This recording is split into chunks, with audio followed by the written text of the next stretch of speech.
তো আমাদের রাহুলের কাণ্ড দেখুন, আজকে সকাল থেকে এত কুয়াশা এবং এত ঠান্ডা। এই ঠান্ডার মধ্যে ও কি করতেছে, সে ডাব নিয়ে নিয়ে ডাব খাইতেছে। আর দেখুন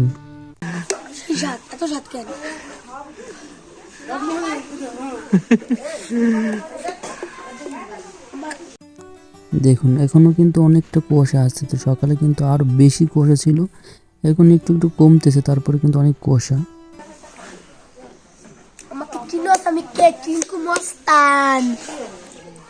ঠান্ডা লাগে না? ডাব খাই সস্তায়। ঠান্ডা লাগে না? না, এটা আমি 20টাও খেতে পারি।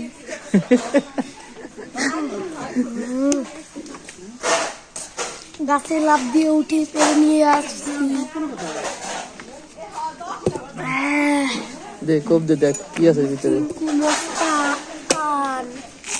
আছে কিছু? এটার ভিতরে আমার নাম কুমস্তান।